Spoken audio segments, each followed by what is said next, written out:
Christian, you've been watching these Olympics. I have. I'm enjoying it. Oh, like all the events, not just all soccer. the events, not just soccer. It is not just a soccer tournament. It was for a while there, but I realized like, oh yeah, dressage is also involved. Yo, I love the dressage clips with like Future. Yo. Them dude, those do go to beats. I'm a fan of a lot of the stuff. The women's beach volleyball started, which certain chat groups have lit up a little differently. Sure. And here's my thing. Is this segment gonna get extra horny? No, Alexis? not at all. Not at all. Just slow down. Everyone, your children can continue listening. Oh, here's my well, maybe not actually. Here's my question. I understand that you have to be certain clothing is important as the athletic uniform for the sport, right? Right. If you're racing, you need the outfit that protects your body from heat, right, in case of fire, so on and so forth. Helmets if you're on the horses. What's the point of having all these yeeks out if you play in volleyball? I don't think you need all the yeeks out is what I'm saying. I just want to be, are we all on the same page? Do we know what you're talking about when you say yeeks? Cake is out. And it's nobody's birthday. I just want to make sure I'm on top of the lingo that all the cool kids are using. There's a lot of nalga. You know, it's a nalga zone for some reason. Yeah, it does seem. I mean, look, I'm fine with it. Yeah, right? I'm fine with it. I understand these are pros. I'm not looking and saying like, hey, we should watch this because I'm saying, what's the athletic purpose? My argument is for equality's sake, the men should have to do it too. Okay, right? All cake. That was my next point. Dudes ain't got their yeeks out. They seem to be playing just fine.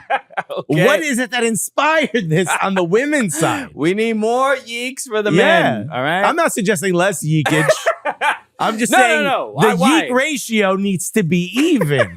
But also, I would like someone to explain to me, what advantage does the yeek give you? Do you know what I mean? I know. It's a great question. Right? Because there's a lot of yet on my television. You understand what I'm saying? Yeah, I gets to watch this. Right? Yeah, I get it. Yeah, damn.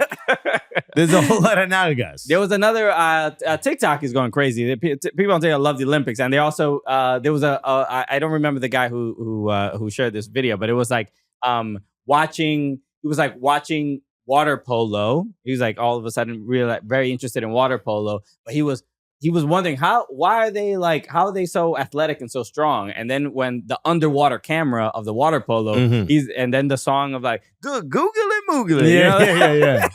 Yeah. And he's like, oh, I see why they are. They have a hell of a spring.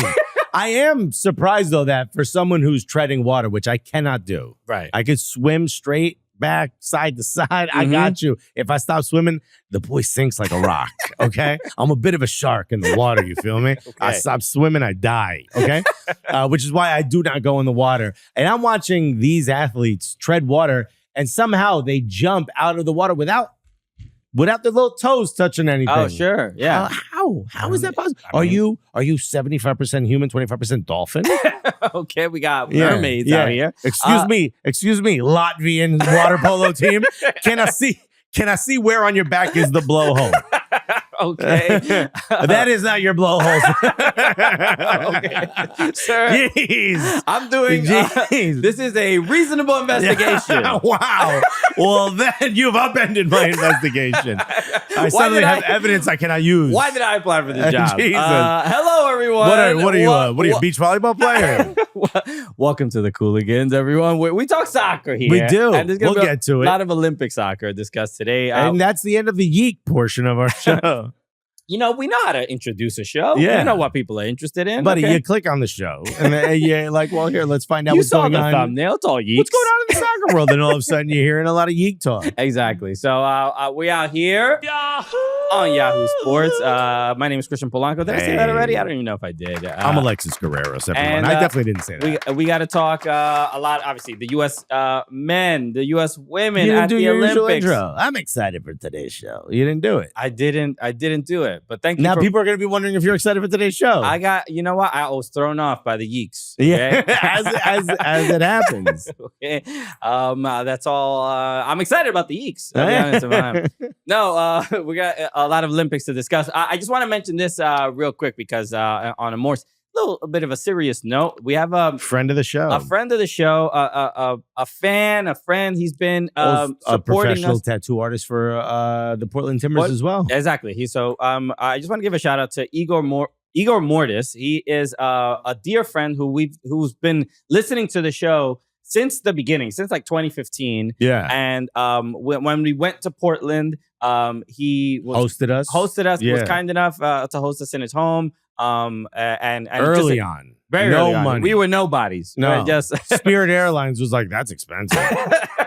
Yeah, but no, Igor unfortunately got into a severe bicycle accident. He fell off his bicycle. Luckily, was wearing a helmet, but is recovering from a lot of injuries. He took a couple lumps, man. Yeah, but he pulled through. So I just want to, at Igor Mortis Tattoo on Instagram. He's a great tattoo artist. And a couple of folks we've had on the show have been tattooed by him. Right. Rodney Wallace. That's right. So a lot of the Portland Timbers players have been tattooed by him. And again, just a great person, great human being, amazing our artist, favorite Dutchman. And it is like massive Portland Timbers fan. It's all he cares about. Yeah. When it comes to football, he doesn't have like other teams. It's that one.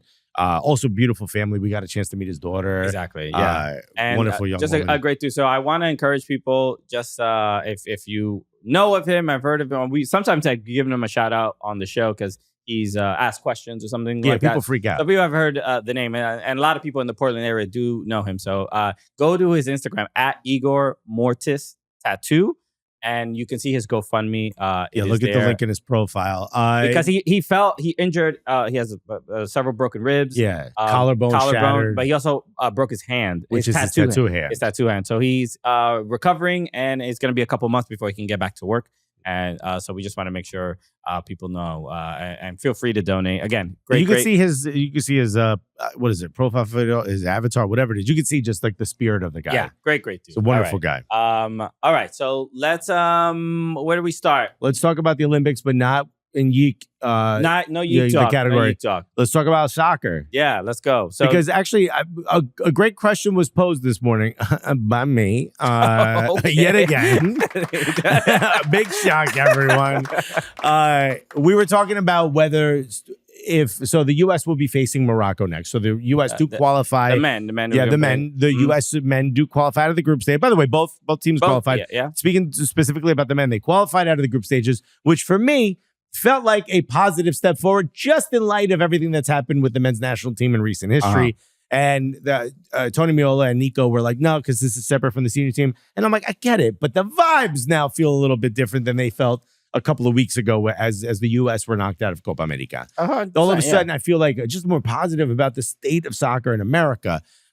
If the U.S. were to lose to Morocco, would you say this tournament was a pass or fail?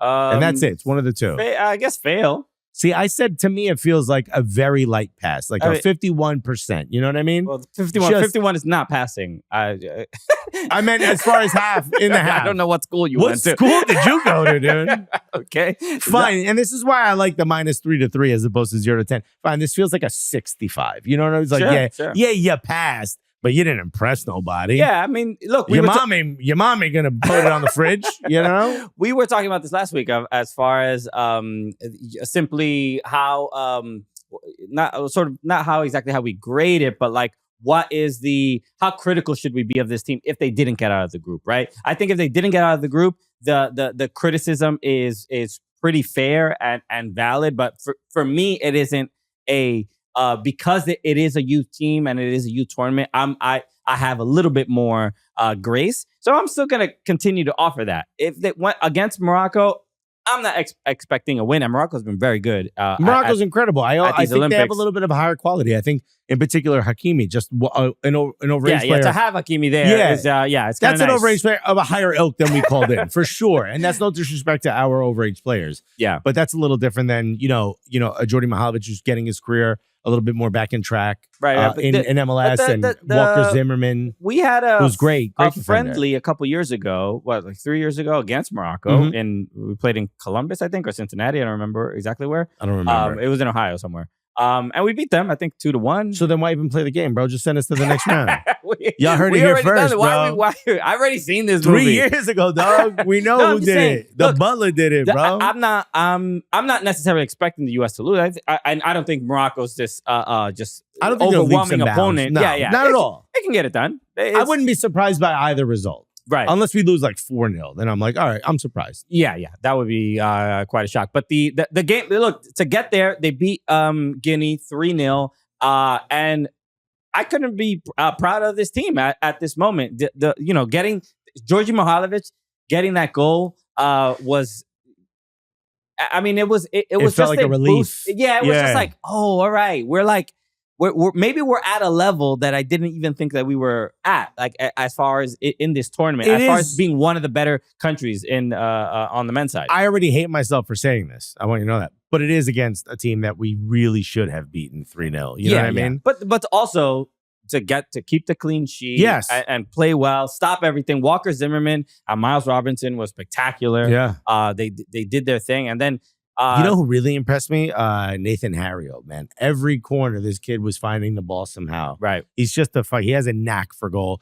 Kevin Paredes, I said I wanted to see have a big game. I thought he played okay against France at moments. I thought he didn't play great against New Zealand, but better. I wanted to see that progression, take the next step. I said, get me a goal or get me a bunch of really good shots on target where the keeper had to stand on his head to stop. And I'll walk away saying like, all right, Kev, all right, you took that next step. Yeah. Boy, he took a leap. Yeah. I mean, the 2 goals were great. The first one, the ball from Paxton Aronson was just like, just like you couldn't. It's an alley-oop, basically. Oh my it was God. just such a It's like he pass. floated next thing and goes, here you go. I got you, buddy. Do you want this real quick? So for him to put that away, I thought was not only like just to get the goal, but just like the confidence he showed in taking the shot was great to see. You know what else kind of gives me confidence? Tell me if I'm being stupid. I thought you were going to say yes right away. I honestly did. I was like, go ahead, take it. I know what I did. I put it on the team for you. You know, I'm gearing up. Yeah. I'm getting it locked and loaded. Yeah, I'm preparing. The engines are going.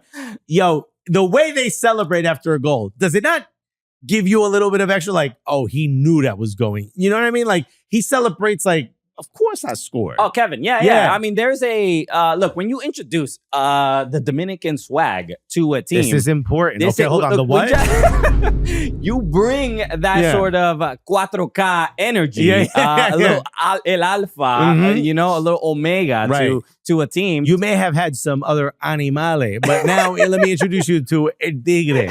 Okay. You know what I mean? And so that's it's great to see because you can immediately tell that Kevin Paredes is his For You page on TikTok is different than the rest of the other players. Right. Okay. You know what TikTok suggests him? His own TikTok videos. He's like, his For You page is just for him. His For You page is a mirror. Yeah. Yo, what's up, man? Like, you the best. I love this content. Damn. How does this algorithm know me so well? This app, how does it make money? If it's just me. I'm impressed with, as soon as he scores the goal, there's like, he's out of the joy, like childlike joy of scoring. And it's more of a, you're welcome for letting you watch me score on you. You know what I mean? We haven't really had that. The U.S. men's national team hasn't had too many players like that because there's something to, I don't know if it's a uniformity thing, just the way the way we celebrate, like, Christian Pulisic, man in the mirror, that was like, okay, it's like there's a little bit of it's bantery that we sort of had the last couple of years. I would argue Charlie Davies is probably one of the main people that was like, nah, I'm bringing the culture to the game. Yeah, exactly. He hit the stanky leg. I said, oh, we might have a future. This sport might be okay. But Kevin Paredes is carrying that torch. That's like when Clint scored and he heel-toed. I was like, oh. Yeah. Oh, someone has been to a cookout.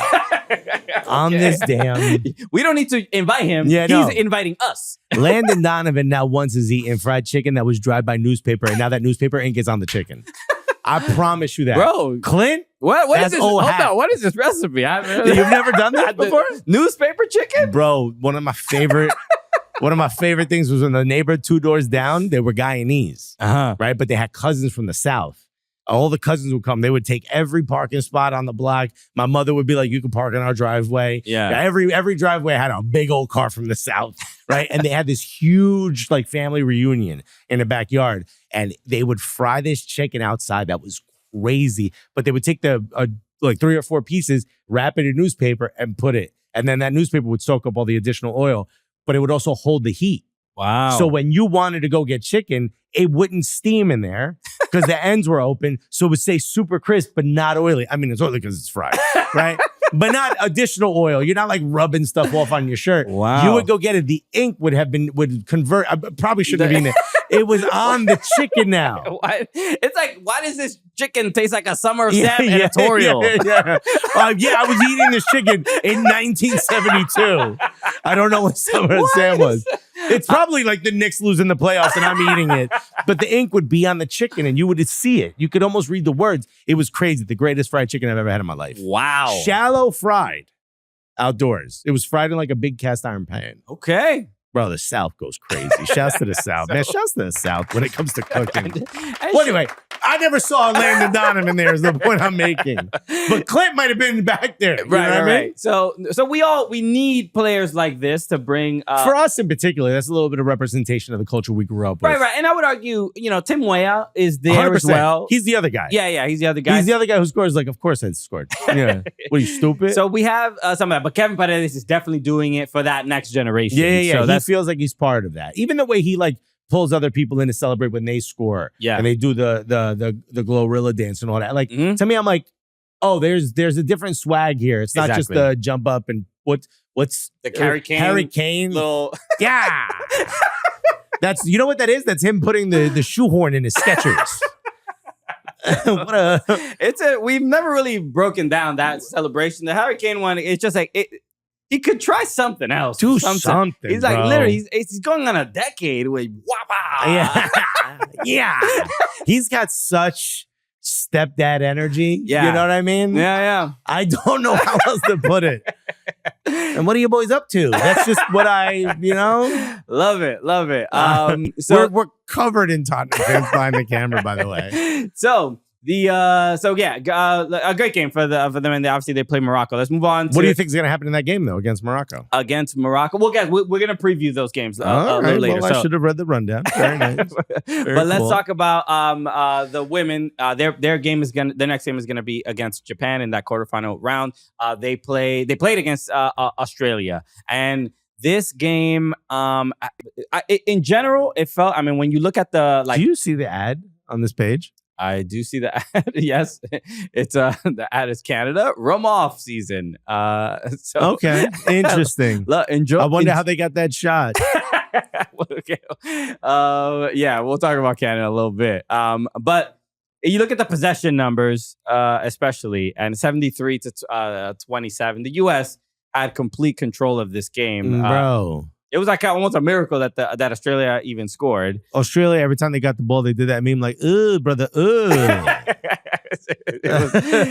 This was I was actually surprised the game went the way it did because Australia, especially after the World Cup that they had and hosting, obviously no Sam Kerr due to injury, but they were really good and they played much better at the World Cup than they are at these Olympics. For some reason, because remember on the women's side, it's not U23, it's the full senior squad. This is this is the best team, outside of injury that you could put together. They seem to be outmatched. And it's hard to figure out exactly why. Is it just Emma Hayes? And tactically, is it because there's a few different players on this team? But didn't Australia lost another big match recently in this competition? Obviously, there's 3 matches. Australia lost to I wish I had it. Germany. Okay. Yeah, they lost to Germany 3-0. So I guess that's not the worst because remember they beat Zambia 6-5. Right. In what is such a wacky scoreline, it probably doesn't tell you much about both teams. But the fact that they gave up 5 goals is a huge concern. Positive, you scored 6. Negative, you gave up 5. You needed to score 6. So this is an Australian team that looks very different than we were used to seeing them at the World Cup, and they just like not playing with the same poise and confidence. I mean, you got Cooney Cross, you've got Ford, you've got and ballers. Mary Fowler. I'm a huge fan. She's an absolute boss. And not really. It's not even about any particular player. They just didn't have the ball. They couldn't do anything. Yeah, no. There was no real opportunities to even Haley Rosso, friend of the show, who's been on the show before. Mm-hmm. She is like having to defend, and you saw the fouls, and they were just. She's the 9. Yeah. And they had no opportunity to even play soccer. Really, they really didn't do much of anything. And I think it shows what the changes that that Emma Hayes has brought to this team. Yeah. Because, The one mistake I think Emma Hayes did do is starting Sam Coffey. because of the yellow card. Because yellow card accumulation, which I will continue to say is just the dumbest rule in all of soccer. I don't understand. When the 90-minute whistle blows, unless you got a red card, nothing that happened in that game should carry to the next. Yeah, I don't know. I mean, where does it come from? That rule originally of like the probably yellow card? because they didn't want you to be like violent once per game, or even like bring on an enforcer. To just like, yo, the game needs goons, man. I don't know. I'm trying to think of, because I remember obviously the yellow cards in general were sort of somebody got. I mentioned this before, but like when Pele at a World Cup, he was literally the best player in the world, the most like everybody wanted to watch him, and he was getting pummeled by every single team. Because you couldn't stop him. So you couldn't stop him, so you saw, and there were no yellow cards. But apparently the yellow cards and red cards were introduced after, I think, an England-Argentina match where it was just like unbelievably egregious. Yeah. It was just like, I went to go see a soccer game. The ball's not even moving. They're just kicking each other. I went to go see a fight and a soccer game broke out, kind of a thing. And so that's where I sort of like think it comes from, to just have a sort of level playing field throughout the tournament, so nobody is like constantly just like look. To me, it's so dumb. If you committed a foul so bad that it deserves to be punishable by suspension, then that's called a red card in my I agree. If it's not bad enough to be a red, you're allowed to do that in a game. I would argue maybe the compromise is 3 yellow cards across the matches. Here's my compromise. No. I don't know. I can't really see. I'd be fine if this rule didn't exist, but whatever. But okay, if you told me that driving 30 miles over the speed limit gets your license suspended, and I get tickets at 29 miles over every day, as long as I pay those tickets, I should be fine. Okay. It's not like, well, you got 3 of those in the last week, so we're going to suspend your license anyway. It's a strange thing. I don't know. It's dumb. You set the barriers. Yeah. Also, she shouldn't get a yellow card 4 minutes into the game. That's also really also dumb. But also probably should have started. Yeah. But so she's going to be missing in the next game.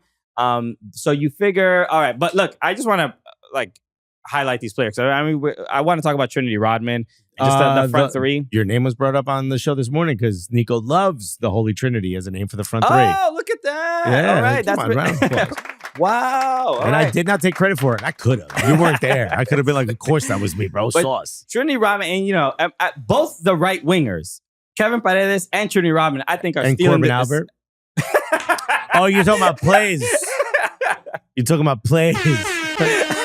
That's my bad. Both the wingers. Sorry. We'll get to her in a second. But I think are stealing the show at these Olympics. As far as bringing the creativity, bringing a lot of energy. And Trinity was spectacular in this game. And it's great to see. She already had a couple assists. Great to see her get a goal. But these front three are figuring it out. And there you can...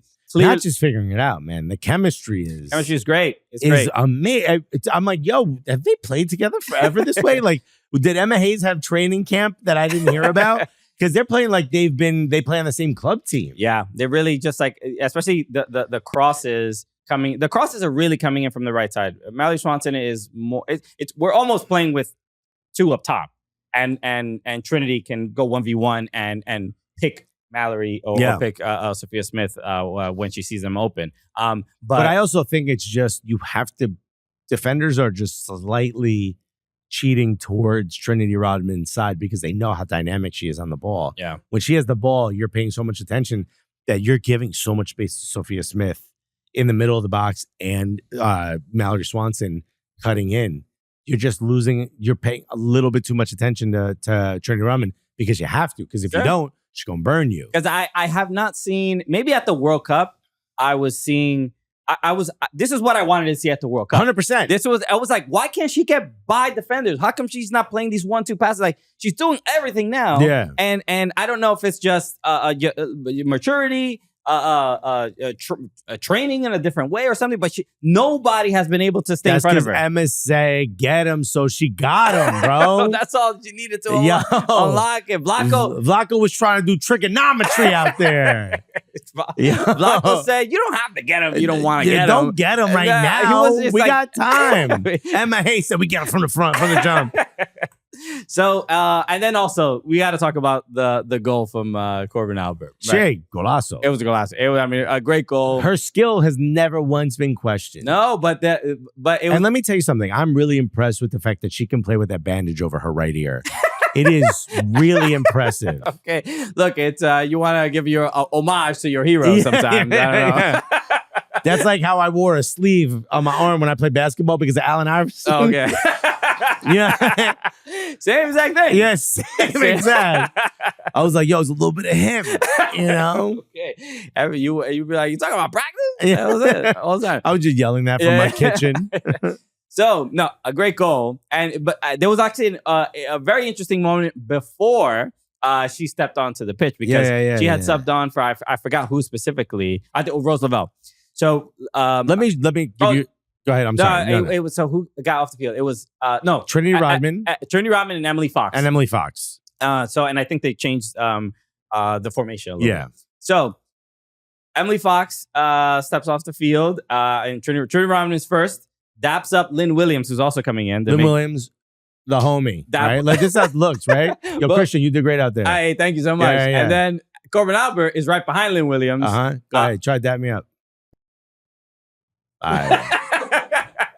That's what happened. She cold just left her. And so look, I've never seen someone get left on red live, IRL, in person. Damn, 2 blue checks, no response. I know you read it. Yo, there's no 3 dots. We're not responding. So so that's what was interesting. So Trinity Rodman, Korbin Albert goes for the dap.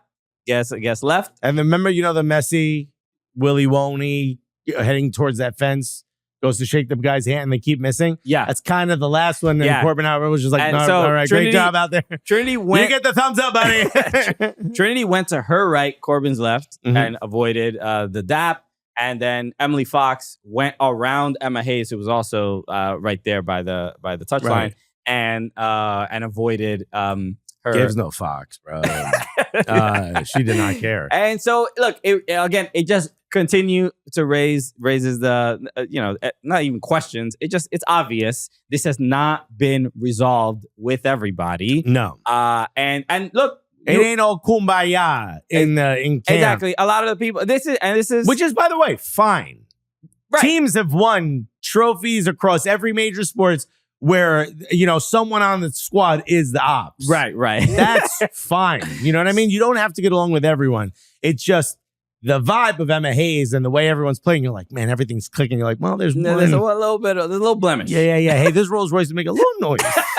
Might want to go to look at. I don't know. Something's wrong on the right side. The passenger side. The check engine light is blinking. Yeah, it's not on at all times, but it is blinking. So it's not to talk about this ad nauseum or whatever. It is just that she is going to. I think this is my take. I think U.S. Soccer is probably your take. Is doing her a disservice by not addressing this head on. And maybe it's something that they deal with after the Olympics or whatever. But for the sake of, look, and I can't definitively say if she is just some awful human being. We don't know that about any other players. Know about anything. There's no way to assess that. I'm not going to assume that is the case. But as far as from the PR perspective, and then just for maybe her own sanity and mental health, which I'm trying to give, again, extend an olive branch of I'm assuming she's like a decent person. She's going to continuously get booed. Yes, it's a great goal, but now the conversation is, hey, great goal, but I don't know, man. How much should I be? I was watching the rest of the players celebrate, and I'm looking at how hard they're smiling. Like, are they really happy? You enjoying this right now? I'm looking at it like it's like a reality show. And in the end, that was the game winner. 100%. Because it ended 2-1. You know, imagine it was like you went to your wife's job for the first time, you know, and you walk in and everyone's just like, you know, oh, hey, Steve, that's Steve from accounting. Steve's like, yeah, hi.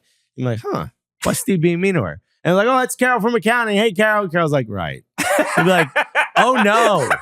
Did I marry the bad one? Oh no. Nobody likes wifey. There seems to be one common denominator in all these interactions. Either they're all ops or I married the ops, man. Oh. Yeah. So look, this is not going anywhere. I think the big issue for me with all of this is seeing those little things. Maybe we're reading too much into it. Maybe 100%. I don't want to be reading maybe it. Trinity Rodman was blind for 2 seconds and didn't see it. Maybe there was just a light in the stadium that caught. Maybe you know, they're just someone with a laser. There's lasers at soccer games. Got in her eyes and she couldn't see, and we're reading too much into it. But we're trying to find an inkling of, has it at least been resolved in the locker room? Right. And what this says to me is 100% has not. Yeah. At least that's how it feels until we hear otherwise. Yeah. And you know, it's funny, like every once in a while, you know, if you like anything once in women's soccer, Instagram is like, look at all these female athletes. You know, very quickly, it's WNBA, and you get a lot of European-based players. That's actually how I found out about a lot of players that play in European teams that we don't often get to see, where I'm like, oh, this girl's a baller. Yeah. And then her name pops up in that international. You're like, oh, okay, I've already seen a lot of clips.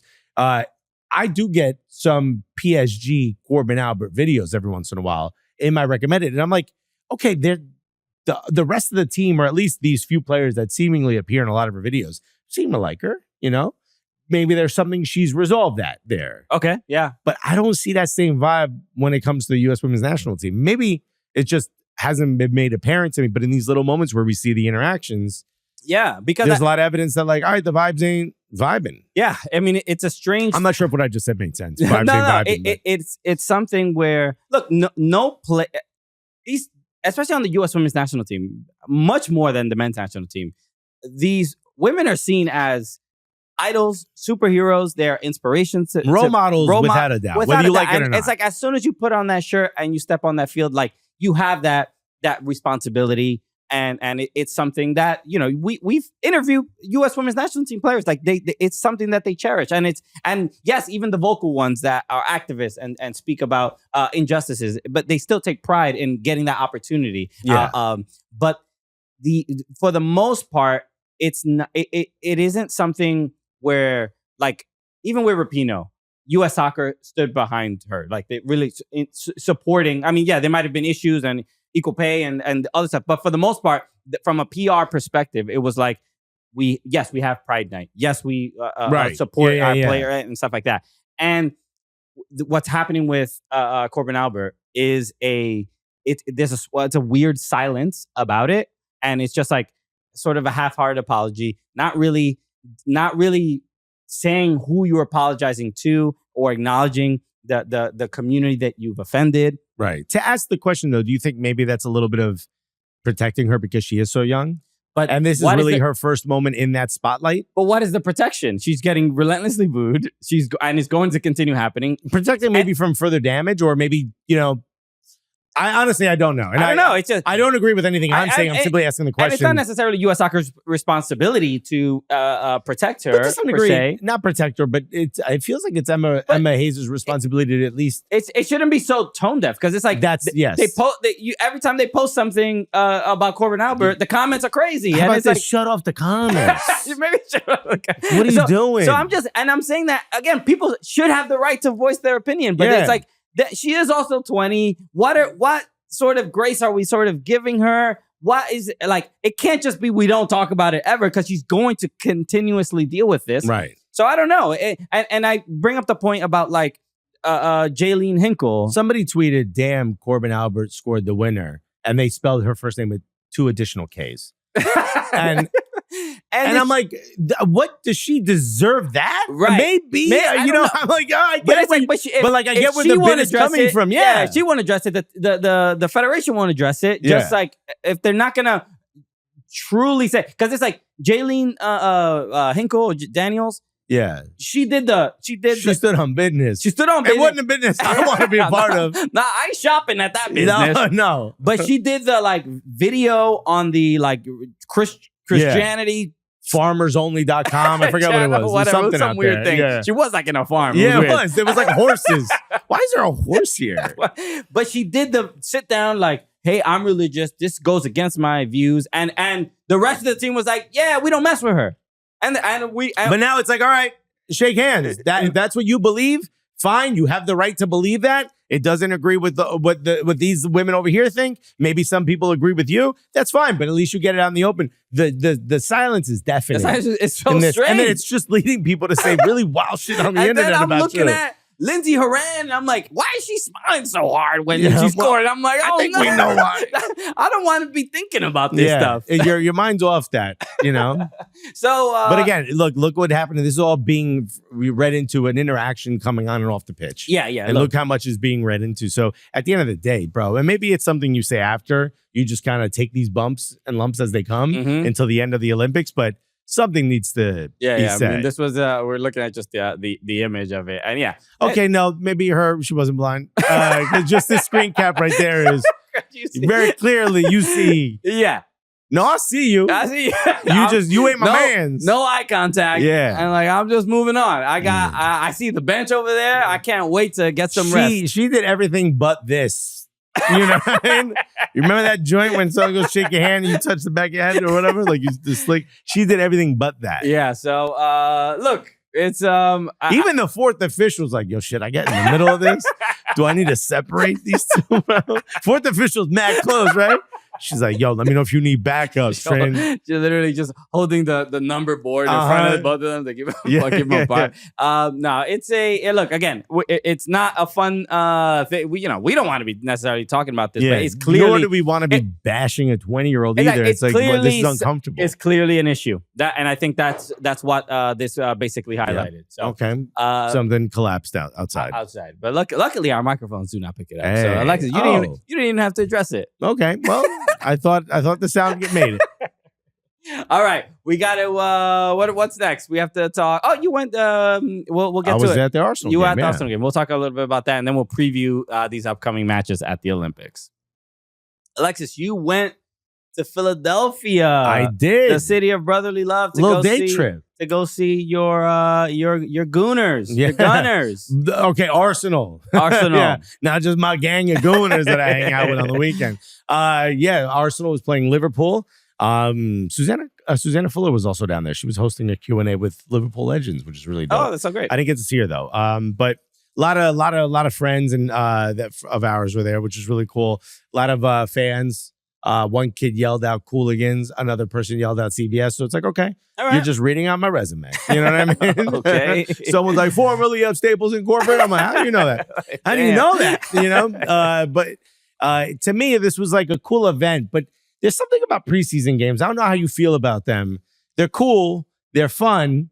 They're definitely like you want to be there more than you don't want to be there. But at the same time, you're like, this doesn't really feel real, I think I'll say that I think we're probably a little bit jaded, given that we've been to lots of games and lots of. There was a time where we didn't get invited to anything, which was cool. It's cool that we do get invited, but I'm not jaded about it. I'm talking about like the spectacle feels more like a meeting place for Arsenal and Liverpool fans. Yeah, and a joyous celebration of the club we love more than we're going to see a game. I agree, but it feels like an exhibition for us. But I'll say this: show us what you do in England. What's this game? Yeah. This football you speak of. Do it for me now. I have paid $400. I would argue that aspect of it is more fun than the game. The every time I've been to plenty of Arsenal preseason games. I've been to plenty of Everton preseason games, and it is the pilgrimage that you take. People from all over that region. Exactly. Yeah, that's what I'm talking about. To go and hang out. And I think that should be the priority, because obviously it wasn't for a victory for the Arsenal fans because they lost 2-1. Right. Did we really lose more than we just didn't score enough exhibition goals? Okay. It was a big fat L for Arsenal. Yeah. All right. So may I remind you that we beat Manchester United. Yes. But I think there's also some things to draw. Like if you're a Liverpool fan, all right, now you get to see what Arne Slot is trying to do, right? Okay. All right, maybe if I was hoping we'd see Riccardo Calafiori. Mm-hmm. The camera panned to him. He was in his regular clothes. The crowd went absolutely ape shit. Handsome. So that's kind of cool. He's a gorgeous man. Can I tell you something? Pull up his photo. creepy Adam's apple. Creepy Adam's apple. Now that I say it, pull up his photo. All You'll right. see what I'm talking about. New ick unlocked. Bro, facts. I suggest you wear protective eyewear if you are his dentist and or waxing his chest. I've heard this is I saw this on TikTok. I don't know how accurate it is. But I look how pointy it is. We're looking at the Adam's apple on Califiori, and it's a pointy Adam's apple. It's a swollen mosquito bite, is what he has. It's pointy. Have you heard this theory that I've heard that men nowadays are not having pronounced Adam's apples as much as they used to in the past because of the estrogen that's in Monsanto, food. Bro. That's what I've heard. That's why we don't see Adam's apples like we used to. When you see this isn't a big Adam's apple, it's just a pointy one. Right. But you know the big joints, like the Adam Driver, I think has a really big one. You know, yeah. people like that where you're like, that's a man's man right are there. You good, bro? You know, do you need an EpiPen? Like that kind of Adam's apple. When you see that, you feel like, what are you, a Roman soldier? You know what I mean? You don't see it anymore. Yeah, man. His isn't pronounced as much as it's pointy. All right. But look at the photo with him and Arteta, where Arteta looks like he's 100% holding in a fart. Tell me that's not the pointiest Adam's apple you've ever seen. I mean, it's Stop it. It's a third nipple. Is what it is. It's pretty sharp. I mean, the guy's still gorgeous. Don't get me wrong. I mean, we have confirmation from the back of the room. His jawline is incredible. He has a very Tuscan look. Yeah, I mean, we're looking at the profile of the Adam's apple, and it's not from this angle. The shadow doesn't hit it. Yeah. But yes, look, I mean, I got to be honest. He looks like he's on the cover of one of those like smutty books you get like on the way to the checkout. You know what I'm talking about? Yeah, like the ones I get. Yeah, I know. The guy with the long hair is like holding onto the woman by the waterfall. This is the guy. This is what the guy looks like.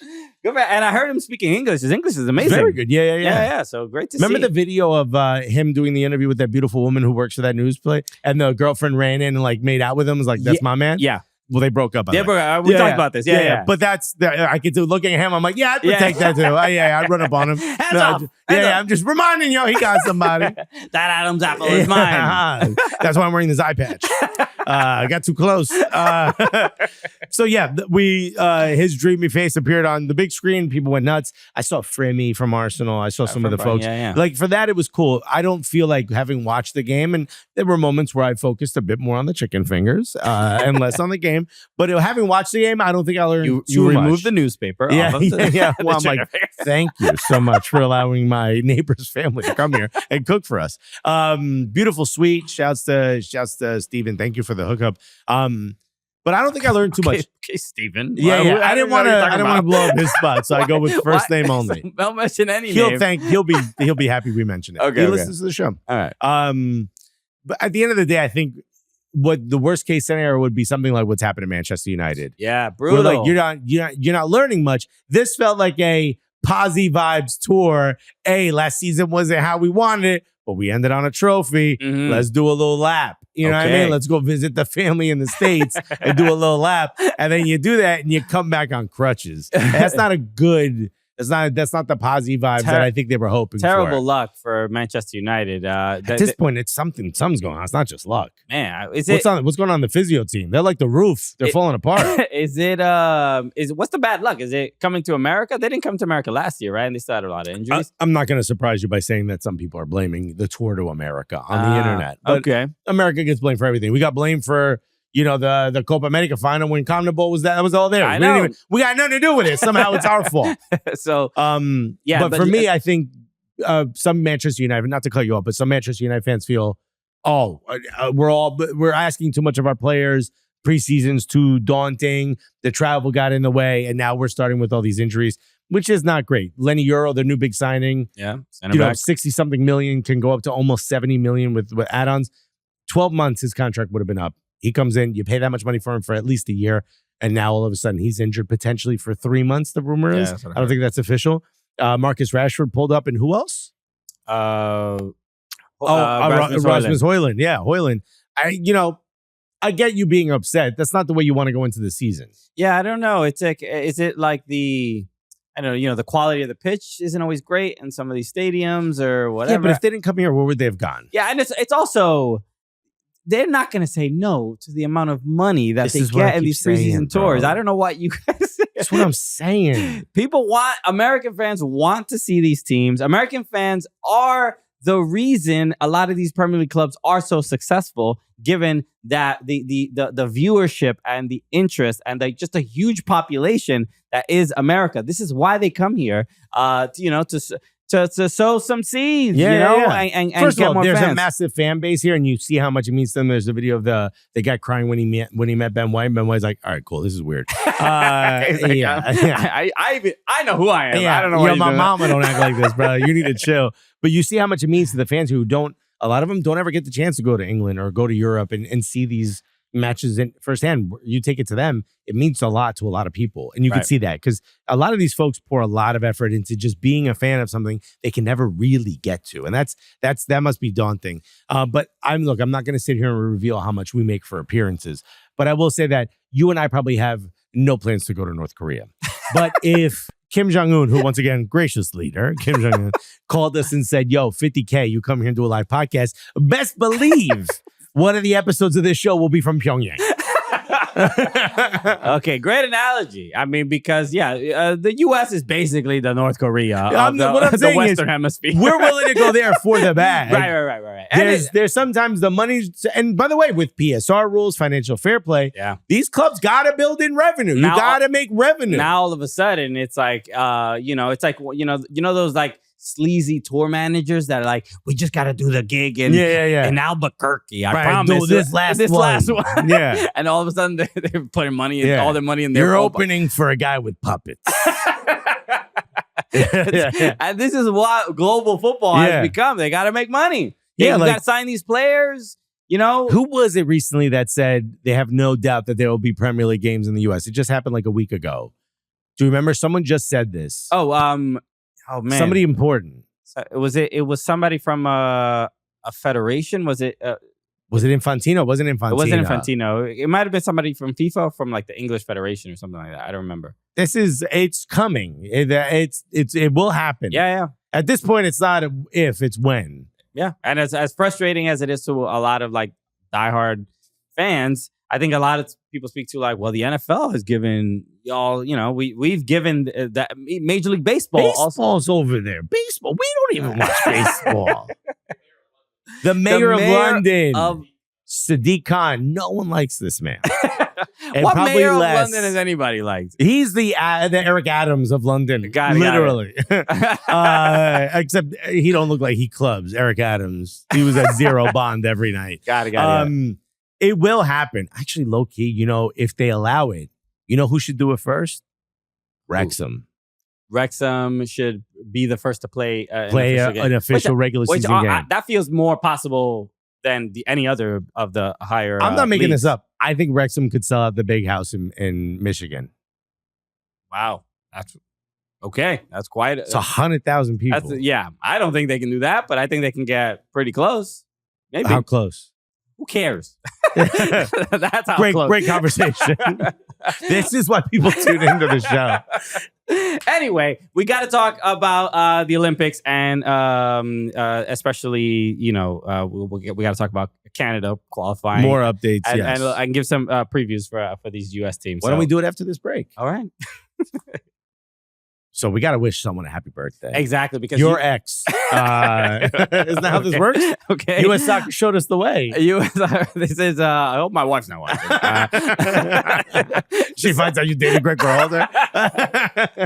No, the U.S. Soccer, USMNT account on Twitter decided today, wishing Gregg Berhalter a happy birthday today. Former player. Exactly. Happy birthday. That's why you do it. Happy birthday to you, Gregg Berhalter. Right? And certainly this did not cause a storm because he was twice the manager of the U.S. men's national team. I mean, the comments are entertaining. People say, they wish him a happy birthday. One person says, no, we're not. People here to read the replies. This is awkward. Somebody said, why would you tweet this, admin? Someone said, I wish he has a terrible birthday. Why the animosity towards this man? No reason. He can't even enjoy his birthday. Wow, You know, and dude. you know they usually say like birthdays are it's kind of also to celebrate the mother who gave birth and went Wait, through. who said that? They said this is like I've a never thing. heard that before. It's like you celebrate the mom because she went through all the work and bringing Nah, this is my day. Mom has her birthday. Why? So when I hear stuff like that, I'm like, bro. Also, his mom did a lot of work to bring him into the world. Yeah, we suppose. So we wish Gregg Berhalter a happy birthday. He was very gracious to give us an interview. Yes, he seemed like a nice guy and funny guy. Yeah, very funny. So maybe his tactics were hilarious. So maybe one day he'll come back. I would love to have him on the show. But look at the head of hair on Gregg, though. Remember those days? Bro? Well, another guy who doesn't look great bald, but looks better than this bald. Who? Oh, well, Gregg you're talking, Berhalter. I thought you were going to give an example of somebody else. Yes, no. No. He doesn't look great bald, but he looks better bald than he does here. Okay. I mean, yeah, this is but good head of Maybe hair. I've just seen his head without hair so much that this is awkward to me. It's just uncomfortable to look at. I feel like I'm in a Turkish airport flying back to the US. I'm like, man, his hair looks different. Tomorrow on Friday, 9 a.m. Eastern, the U.S. will be playing against Morocco. The U.S. men against Morocco. Early predictions. How we feeling?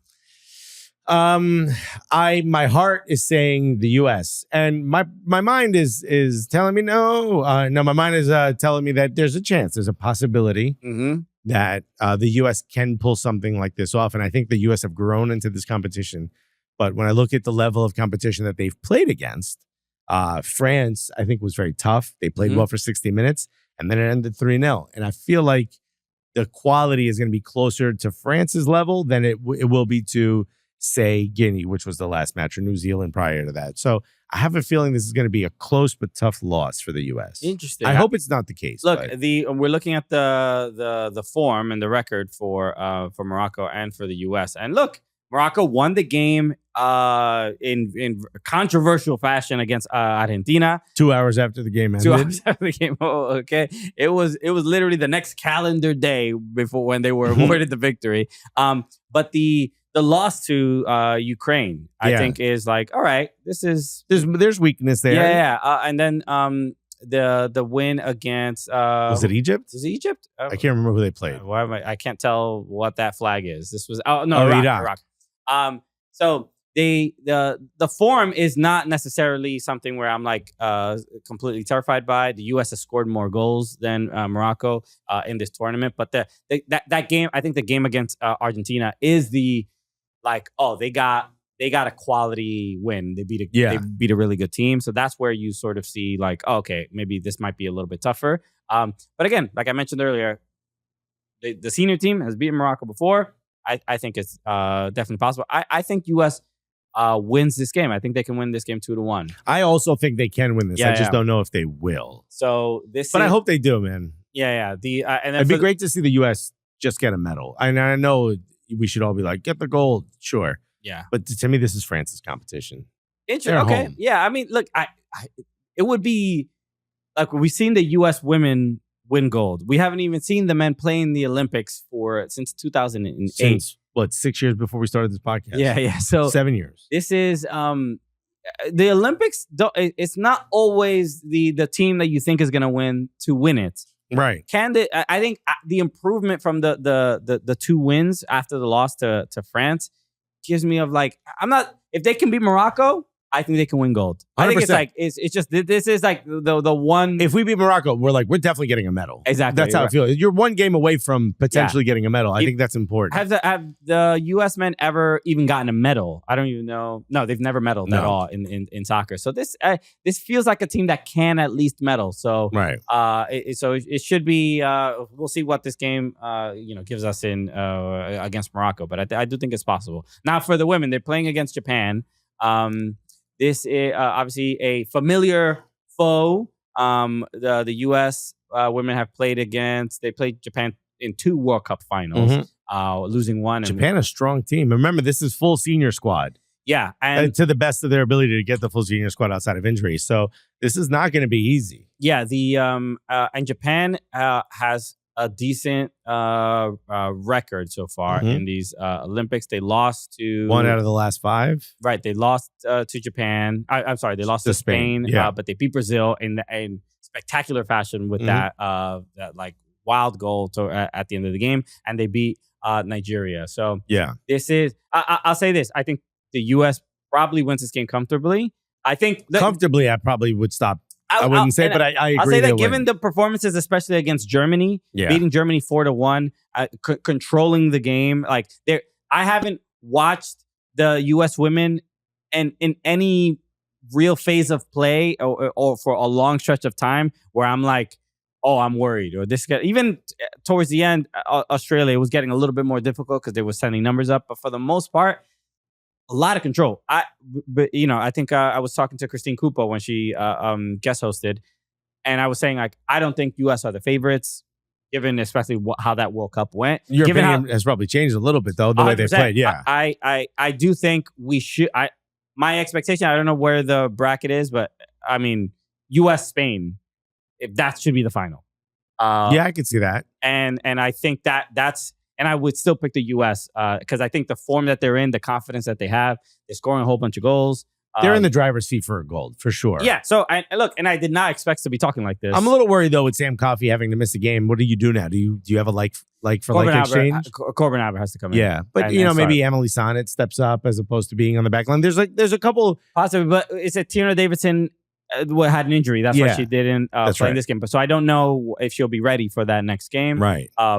But seemed like a risk not worth taking playing her. But whatever. Maybe Korbin just comes in and just sits in that single pivot spot, and you don't have to change anything else. My fear is you switch up the midfield or the forwards, and now all of a sudden the formation's different. Players aren't as. I think the Holy Trinity got it locked down, bro. They're all set. Santa Maria. So the other thing I want to make sure we get to is Canada, because Canada did. What a flex, huh? Take 6 points away from them. They're like, no, we got this. Take more. I don't need them. Yeah, bruh. Canada moves on and they qualify to the knockout rounds after the whole drone scandal and getting 6 points removed. And they're still in it. To me, they're the other team outside of the U.S. that I wouldn't want to play if I'm any other nation. Because they got a chip on their shoulder, man. Look at how they're playing. Yeah, it's they're balling. I don't want to play that team. Yeah, this is especially from the player's perspective, you can see they're obviously playing with a huge chip on their shoulder. They're playing against Germany next, but they not only have they won all their games, but they've just been just like in control. Yeah. I don't think they look better than the U.S. In that regard, but. With all the drama, even before the first game. Think about how much the Canadian women have gone through besides, fighting for their CBA for payment, not even equal pay, just to get payment. Dealing with this drone issue, Drake losing the battle against Kendrick. They've been through so much. That was the toughest one. They've been through so many L's. You know what I mean? They need a couple victories. You got to get a W on there, bro. You got to get something in the W bracket. Could Canada get gold again? Like, I think the final could potentially be. I don't know if the bracket lines up. I think it does for U.S. Canada to be that final. This is their last game, Canada was against Colombia, and who also qualified. So this is, I saw Tony Miller mention this on Morning Footy about like that there should be 4 groups, there's only 3 groups on the women's side. I get the idea of like having third place teams get in seems like but with 3 groups, the bar is so unbelievably low. Yeah. So the top 3 third place teams were Colombia, Brazil, and Australia, who don't get in. But imagine Colombia. You in third place behind a team that started -6. That gotta suck. It's embarrassing. I can't believe it. I mean, and then goal differential becomes an issue, right? It's like LeBron and you play 1-on-1. And he goes, all right, game's 21. You've got 20 points. You lose. Which is going to happen. Yeah, that's going to happen. There's no disrespect. Nobody's shocked. No, that. There's no disrespect to you or your game. But Colombia are good enough. As soon as he passes me the ball, I'm chucking up a shot, hoping it goes in. It's the only chance you have. Colombia were good enough to at least get a result. A draw. All they did was get a result, right? No, they lost. They lost 1-0. No, but you meant in that match. In that match, yeah. They only won once. They lost twice. They lost won twice, once. yeah. And because of the goal differential, Colombia and Brazil move on, but they were both pretty bad, and they lost a lot of games. Canada was by far the best team in that group. Yeah, it's crazy. The records don't show it, but they were. So they did get 9 points. It's not on the table. It's just so crazy. Yeah, it's also crazy that you can move on to the next round with 3 points only. Which is also kind of a weird thing. So that's I know Tony was saying that it's like a financial issue and they can't afford to bring more teams. But this is sort of very odd. It doesn't really make sense to me. The one thing I feel good about is that Brazil moves on and Marta got a red card in this game. Yes, she did. And she got the reddest of red cards for a high boot against. Well, if you hear a player yell "Hadouken" in the middle of a game, something bad must have happened. You know. So I'm trying to get. I don't know if you will even understand the reference. Do you know what a Hadouken is? I know it's from Street Fighter. You know it is from Street Fighter, but why would she yell Hadouken, or why would? What happens when a Hadouken is said? Well, it's a firebomb. It's a firebomb. Yeah. But I was just trying to think of something that wouldn't get us canceled. Got it. Okay. That's what pulled up. You don't really bring up video games that often, so I'm always like, oh, what, Alexis? You're like, oh my God, I think he hit his head. Is he one of us? You know, I played Street Fighter. Street Fighter was an arcade legend. Yes. Okay. Yeah. All right. Anyway, so Marta gets the red card, so she's obviously going to miss the next game. But there is a next game for Brazil, so that's always good to see. So she might not be completely out of these Olympics, even though she needs Brazil to win without her. Yeah, but she was a wreck. She was crying immediately, and it's similar to you usually don't see players sort of break down, because that could have been the end of her international career. You usually don't see players break down like that, but it just kind of shows I think it's admirable. The like, you can just see how much not only she cares for her country, but cares for that team, and immediately felt like, oh, I let everyone down. When this happened. So I'm just glad that Brazil gets at least play another game. She's a very passionate person. Remember the speech she gave about like support younger players and all that. Yeah, it was great to see. So that must have really hurt. The other player, the one she kicked in the head. She kicked the player in the head. Luckily, Olga Carmona is okay. Oh, and Canada, right? We were talking about like the whole drone issue and stuff like that. I don't know. We got a weird email. I noticed this while the show was happening. Because we were obviously joking about all of it, and it was kind of wild, but we did get a weird email. It's from someone within Canada Soccer. It's like an official email. Yeah. The subject is retribution. Which is odd. Damn, bro. Listen to this. Okay. Hello. Good morning, Cooligans. Okay. They're very good start. Very, very, very respectful. Canadian. Says, we've heard you've made some jokes about the unfortunate situation with Canada Soccer. And okay. While we're not there in New York, we are watching and we are listening. So odd. Says you won't know how, but trust us. Okay. We know everything you're saying. Interesting. Yo, hold up. Because I didn't know they were that. Okay, all right. Well, slow down. All right, Canada, relax. All right, we won't make any more jokes. No more jokes, Canada. We're good. Why is it in? How did it get in? How many drones do they own, bro? Bro, we're just a podcast. Yo, didn't you get in trouble for this already? This seems like the worst time to be doing this. Jesus. Hey, man, they got some real skilled people working it out. Amazing. Look. Why is it hovering right above me is the main question that I have. Not okay. Oh, man, they fired the best drone, the drone flyer. The replacements aren't, they're not the same. It's not the same quality. Youth squad, their U18 drone flying academy. They got some stuff to figure out. So shout out to Canada. Man, Canada. They even spying on the podcast. All right. Damn. So they got eyes and ears everywhere, bro. They're trying to be, because apparently the top 10 programs do this. Yeah. Right? So, Tyler Adams said, bro, all the podcasts are getting spied on. So it's not a problem. So shout out to our drone operator, Andrew. Who's, by the way, works for the Canadian Federation. Yeah. What Just send him this tape. I think he'll get the job. What fun. Thank you again, everybody, Yeah. for tuning in to another episode of the Cooligans. We appreciate you. Yahoo right now is like, this is what we bought? What exactly did we invest in? Yeah, I've got notes. The first one, huh?